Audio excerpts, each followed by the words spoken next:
Tras el éxito rotundo de la primera edición mundialista en 1930, la FIFA finalmente tomó la decisión de hacer del Campeonato del Mundo un evento que se celebrase cada 4 años, y para realizarlo, esta vez el turno sería para Europa, más específicamente Italia. En esta ocasión sí se realizaron partidos de clasificación para este campeonato, puesto que los países interesados en participar eran más. Cabe destacar como curiosidad que Uruguay, la vigente campeona, denegó su participación en esta edición, puesto que en su mundial la escuadra italiana denegó su participación, haciendo de esta la única ocasión en la historia de los mundiales donde el campeón vigente no quiso defender su título. Como una nueva regla, la FIFA decidió que en esta ocasión no se haría fase de grupos, sino que se jugarían partidos de eliminación directa, un formato que solamente se repetiría en la siguiente edición. Como otro hecho para la historia, se sabe que este mundial fue utilizado por el dictador de en ese entonces Benito Mussolini de una forma propagandista y también nacionalista, todo por el hecho de querer vender al mundo exterior los logros e ideales del fascismo, cosa que no extrañaría a nadie cuando a lo largo de las décadas se ha acusado y difundido de las ayudas que recibió la selección italiana. Pasando a lo futbolístico, en esta ocasión donde participaron 16 selecciones, tendríamos el debut de 10 seleccionados. En total, los equipos participantes fueron Alemania, Argentina, Austria, Bélgica, Brasil, Checoslovaquia, Egipto, España, Francia, Estados Unidos, Hungría, Italia, Holanda, Rumania, Suecia y Suiza. Ahora bien, ya como se dijo anteriormente, esta edición mundialista no contó con fase de grupos previas, sino que se disputarían directamente los enfrentamientos de octavo de final a partido de eliminación directa. Por ende, no hubo un partido de inauguración puesto que todos los partidos de octavos se jugaron el mismo día y a la misma hora. Por ende, los resultados culminarían así. El local y por ende favorita al título Italia debutó con un contundente 7-1 ante los Estados Unidos, que había quedado a las puertas de la final en la edición pasada. Por su parte, Brasil, que había sido tomada como candidato en la edición anterior pero terminó decepcionando, volvería a repetir su mala actuación, pues en el primer tiempo, una de las debutantes, España, ya le había marcado 3 goles, y si bien Leónidas descontaría en el minuto 55, Brasil no dio más lucha y sería en la fase de octavos. Pasando al enfrentamiento entre Austria y Francia, nuevamente se daría un hecho para la historia, pues este sería el primer partido en la historia mundialista donde el resultado debió decidirse en tiempo extra, pues al terminar los 90 oficiales a empate por un gol, finalmente en el tiempo extra los austriacos supieron dominar y terminarían clasificando por un 3-2 en el global. En otro de los enfrentamientos entraban los dos debutantes. La selección húngara no tuvo muchos problemas de eliminar por 4-2 a la selección egipcia, que más allá de ser debutante, también era el primer equipo africano en participar en el torneo.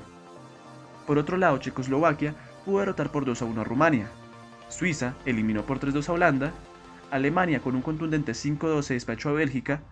Y quizá en el partido más sorprendente de esta fase, la anterior finalista y vigente subcampeona Argentina caería por 3-2 ante otra de las debutantes, Suecia. Ya con las llaves de octavos finalizadas, los cuartos de final tendrían los siguientes encuentros. Alemania en un partido algo ajustado pudo hacer valer más su poderío y venció a la sorpresa Suecia al ganarle por 2-1. Checoslovaquia pudo derrotar 3-2 a Suiza. Austria también diría presente al ganarle a la selección húngara, y en la llave restante tendríamos un dato histórico, pues en el enfrentamiento entre Italia y España se daría el primer empate de los mundiales al acabar a un gol. Debido a que en esos años, más allá del tiempo extra, no existía la tanda de penaltis, la regla de la FIFA era jugar un partido de desempate al día siguiente, el cual se daría el pase de los anfitriones con un solitario gol de Giuseppe Meazza. Con esto ya quedaban las últimas 4 selecciones que se disputarían una fase para la gran final. Checoslovaquia obtendría su pase a la final al endosarle un 3-1 al conjunto alemán, y por el otro, la anfitriona no decepcionaría, pues esta vez nuevamente con un gol en solitario, pero esta vez del italo-argentino Enrique Guaita, los trasalpinos llegaban a la final. Antes de disputarse el partido decisivo, en esta ocasión se jugaría por primera vez el partido por el tercer lugar, donde Alemania se llevaría el bronce al ganarle a la selección austriaca. Y ahora sí llegaba el 10 de junio de 1934, y en el ya no existente Estadio Nacional del Partido Fascista, 55.000 espectadores presenciarían la final entre italianos y checoslovacos. Claramente la favorita era la escuadra italiana, que esperaba tener quizás sin tantos problemas su primera Copa del Mundo, pero de hecho, ese objetivo estuvo bastante cerca de no cumplirse, pues tras un empate a 0 goles, el marcador por fin se abriría en el minuto 71, pero de la mano de los checos, con anotación de Puch. Tras esto, parecía que el sueño italiano se derrumbaba, en su propia casa y afición, hasta donde quizás lo que más que tristeza infundiera miedo a la escuadra italiana, puesto que el dictador Benito Mussolini, quien se encontraba presenciando el encuentro, claramente no le agradaría para nada que su país perdiese. Y sabiendo de lo que era capaz, se podía decir que más que perder una final de un partido de fútbol, podían llegar a perder sus propias vidas.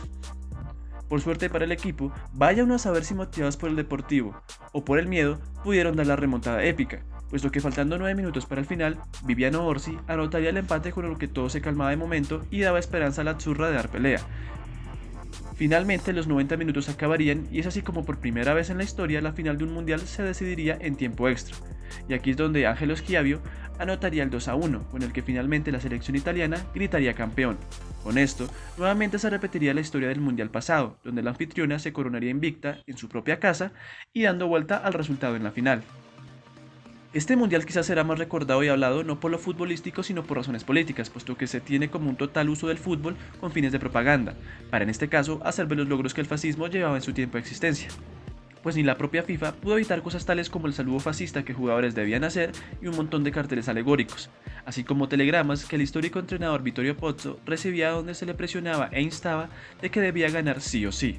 Y como otra polémica sonada fue la del beneficio de los árbitros con la anfitriona, donde se resaltó más en el partido de desempate entre los españoles, donde el árbitro anuló 2 goles de la Roja y concedió el de Meazza cuando este último presuntamente había cometido una falta al guardameta español para posteriormente tirar y anotar. Sin dudas, este será uno de los mundiales más recordados y a la vez polémicos, pero más allá de lo político, es también un gran punto de inflexión para el deporte, pues este cada vez se hacía más protagonista a nivel mundial y demostraba que tenía futuro para sostenerse por mucho tiempo. Sin ser más, yo me despido por hoy, espero que el video haya sido de tu agrado, si es así por favor deja tu like, suscríbete si no lo has hecho y nos veremos nuevamente aquí en la Pizarra Futbolera.